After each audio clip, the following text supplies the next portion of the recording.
Direto para a entrevista do dia com Denise Campos de Toledo. E vamos falar agora sobre a evolução da onda da Ômicron, os riscos de novas variantes, o retorno às aulas e outras atividades. Eu converso com o Júlio Croda, infectologista e pesquisador da Fiocruz. Doutor Júlio Croda, boa noite. Boa noite, Denise. É um prazer estar com vocês aqui na Gazeta, conversando um pouco a respeito do Covid-19.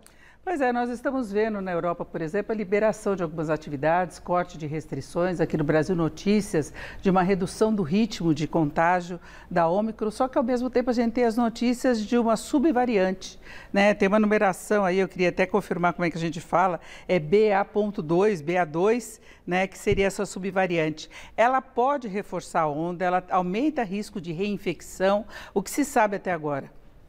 Em relação a essa nova variante, ela é mais transmissível que a Ômicron, mas geneticamente ela é muito próxima à Ômicron, o que faz com que o risco de reinfecção seja menor em quem já foi infectado previamente pela Ômicron. Além disso, já tem dados mostrando que as vacinas continuam sendo efetivas, continuam protegendo para hospitalização e óbito, mesmo no que diz respeito a essa nova variante, que é uma parente muito próxima da Ômicron. De qualquer forma, doutor Júlio, trouxe uma certa incerteza com relação à eficácia das vacinas para proteger mesmo efetivamente. O que se percebeu, por exemplo, que 2 doses pode não ser suficiente para evitar casos mais graves. Nós temos a aplicação da 3ª dose de reforço. São Paulo já chegou a falar na 4ª dose, embora ainda não se tenha recomendação nesse sentido.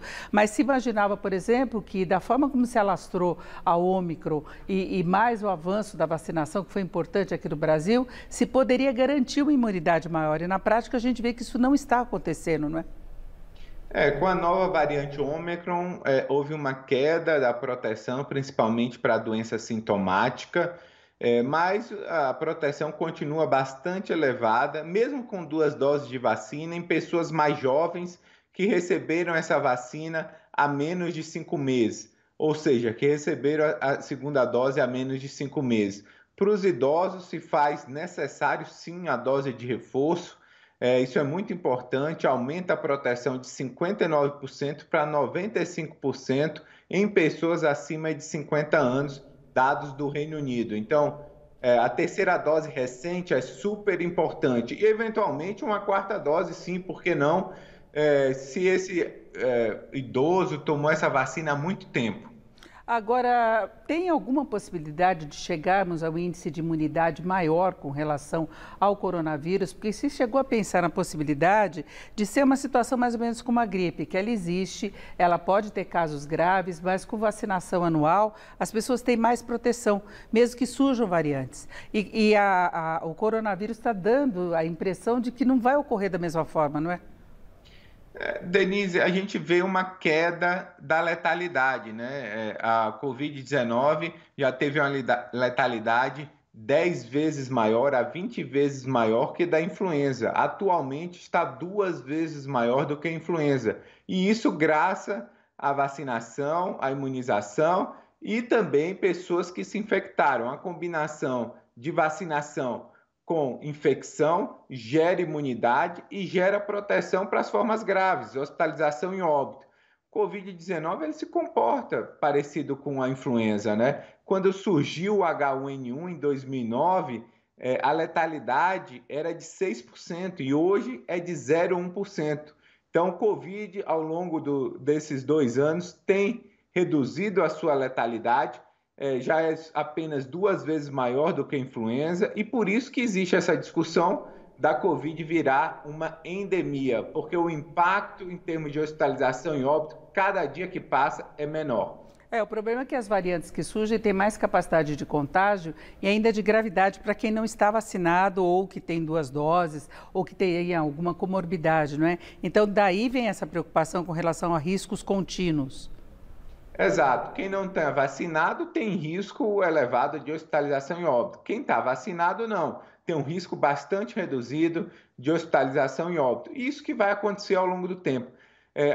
Estima-se que no mundo, 50% da população mundial teve contato com essa nova variante Ômicron. A gente sabe que 50% da população mundial também foi imunizada. A combinação de uma elevada cobertura vacinal com uma elevada infecção por essa variante pode gerar uma imunidade que proteja efetivamente contra as formas graves, mesmo que surjam novas variantes, né?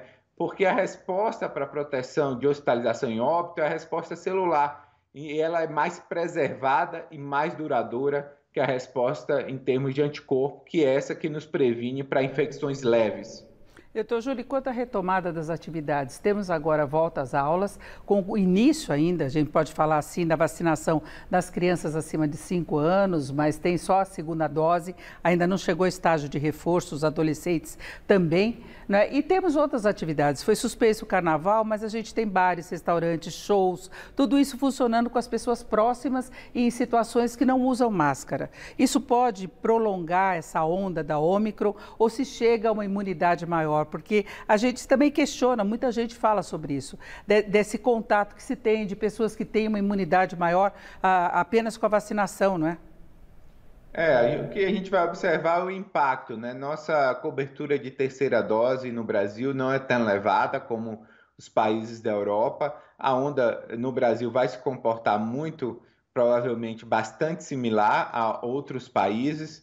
Entretanto, o impacto vai ser diferente, e isso a gente já observa no mundo como um todo. Os países com baixa cobertura de segunda e de terceira dose, infelizmente, vão observar o maior número de óbitos. Os países com elevada cobertura vão ter uma explosão de número de casos, como está acontecendo no Brasil e em todos os países, mas vai ter o menor número de óbitos proporcionalmente. E é isso que a gente vai ter no Brasil. A gente vai ter uma onda de Ômicron que deve começar a diminuir em termos de número de óbitos a partir da metade de fevereiro, início de março, e a gente vai poder entender qual foi o impacto dessa onda e muito relacionado com a cobertura vacinal. E há alguma possibilidade de, a curto prazo, nós temos algum medicamento para tratar o coronavírus, a Covid, que não seja apenas nos casos graves? Porque houve avanços na medicação para quem é internado, para quem tem uma gravidade maior, mas aquele tratamento normal quando a pessoa contrai a doença.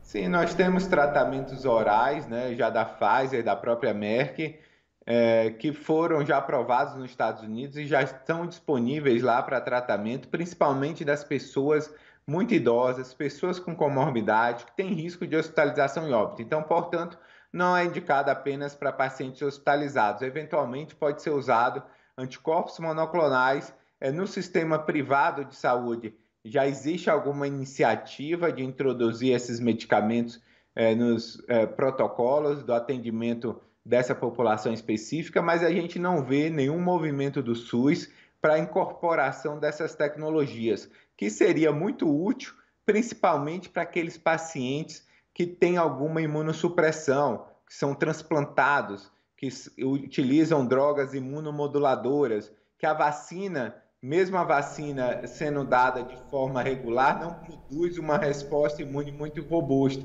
E, portanto, é importante ter um tratamento específico para essas pessoas, eventualmente, se elas adquirirem a infecção.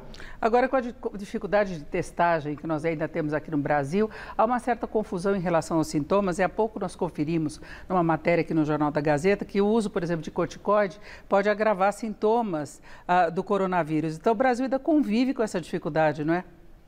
É muita desinformação, né? A gente ainda não tem um protocolo para atendimento ambulatorial hospitalar do Covid publicado pelo Ministério da Saúde. A gente viu recentemente um imbróglio, uma discussão onde as sociedades médicas organizaram um protocolo. Esse protocolo foi aprovado pela Conitec, entretanto, foi rejeitado por um secretário do Ministério da Saúde. Então, isso é muito triste, porque o Brasil, ele está, de alguma forma, impondo uma condição desnecessária para a sua população, sem uma conduta adequada para os casos de Covid-19. Ouvimos Júlio Croda, que é infectologista e pesquisador da Fiocruz. Doutor Júlio, muito obrigada. Uma boa noite. Boa noite, Denise. O prazer estar com você.